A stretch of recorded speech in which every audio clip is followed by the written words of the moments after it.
जय श्री गणेश। नमस्कार, मैं आचार्य संजय द्विवेदी। मेरे समस्त प्रबुद्ध दर्शकों का मेरे चैनल पर हार्दिक स्वागत है। आज मैं नवग्रहों में युवराज बुध के राशि परिवर्तन प्रभाव को लेकर आपके सम्मुख उपस्थित हूं।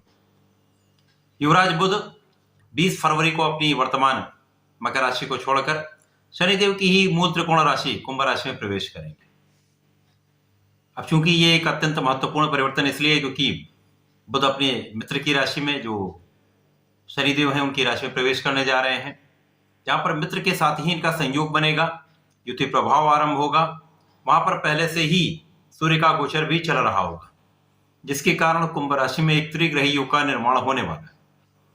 अब ये त्रिग्रही योग का निर्माण अत्यंत विशेष है क्योंकि यहाँ पर बुध और सूर्य का बुधादित्य योग बनेगा।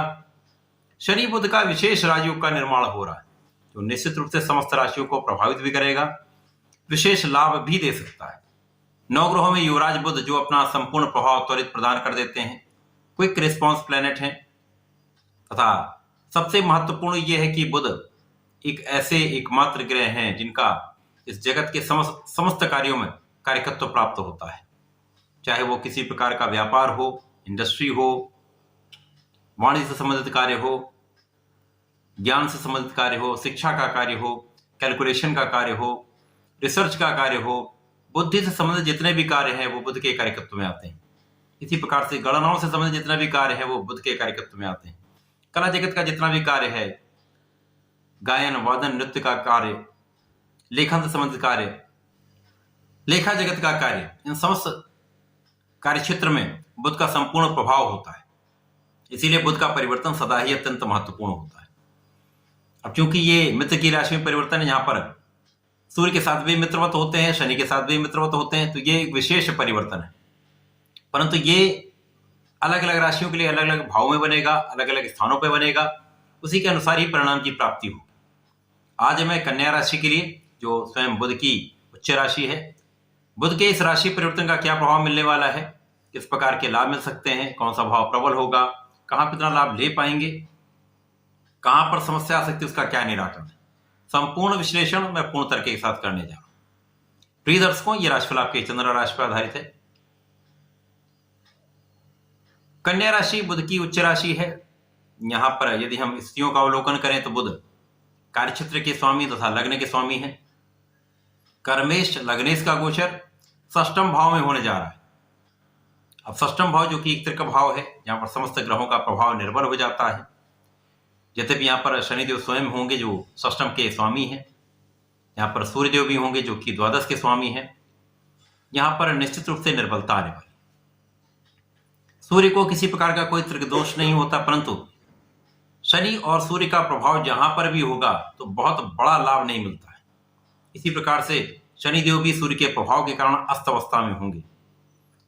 यद्यपि यहाँ पर बुध के साथ सूर्य का बुधादित्य योग बनेगा, परंतु वो षष्ठम भाव का है, तो कुछ चीजों में आपको लाभ भी मिल सकता है, परंतु कहीं ना कहीं समस्याएं तो रहने वाली।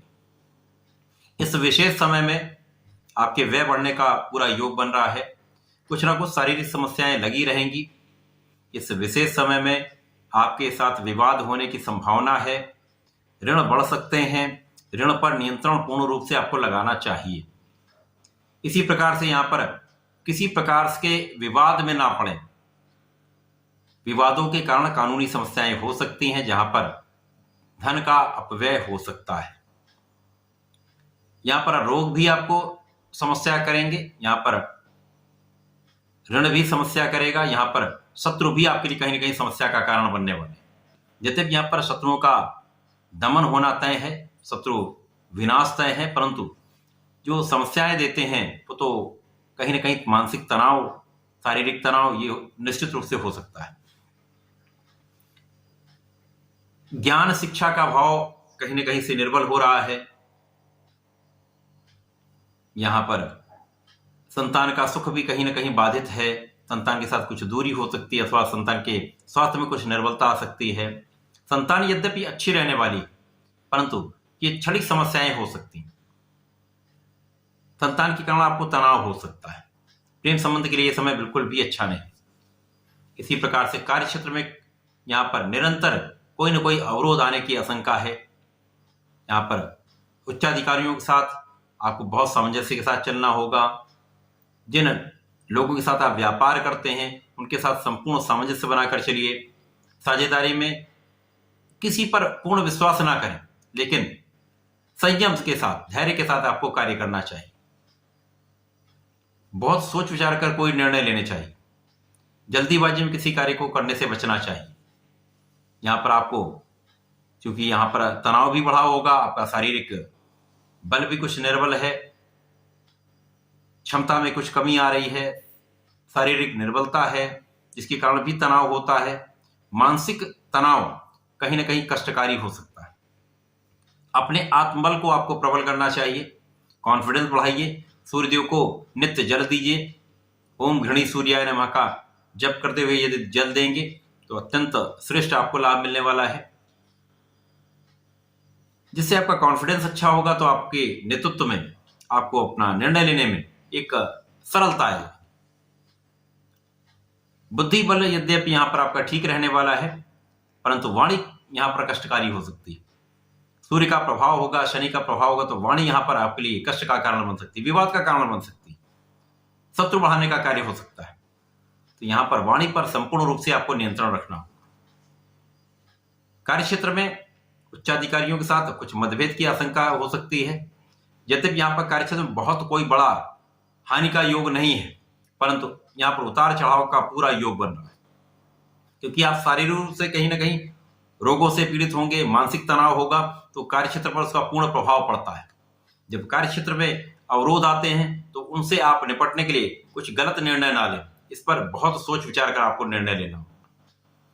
यह समय बहुत सावधान रहने का है, ध्यान देने का है।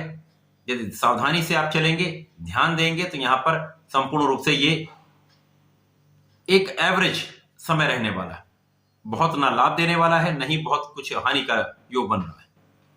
यहां पर जो विद्यार्थीगण हैं उनको अपने आत्मबल को प्रबल करते हुए पूरे कंसंट्रेशन के साथ, पूरे मनोयोग के साथ आपको अपनी पढ़ाई पर ध्यान देना चाहिए, मन को भटकने से बचाना चाहिए। तो इस समय में आप अच्छा लाभ ले पाएंगे, पढ़ाई में आपका एक अच्छा मार्ग प्रशस्त हो सकता है। तो ध्यान देने की आवश्यकता है, सावधान रहने की आवश्यकता है, बाकी डरने की कोई आवश्यकता नहीं। कन्या राशि के जातकों को नियमित रूप से भगवान सूर्यदेव को जल देना चाहिए, जैसे मैंने अभी बताया। ओम घृणी सूर्याय नमः के साथ जप करते हुए जल देंगे तो लाभ मिलेगा। इसके साथ ही साथ गणपति महाराज की शरण में रहकर संकट नाशन श्री गणेशोत्तम का नित्य कम से कम एक बार पाठ अवश्य कर लें। सारे संकट दूर होंगे, समस्याएं दूर होंगी, आपका मार्ग प्रशस्त होने लगेगा, लाभ मिलने लगेगा। तो ऐसा करके इसका लाभ लें। धन्यवाद, नमस्कार।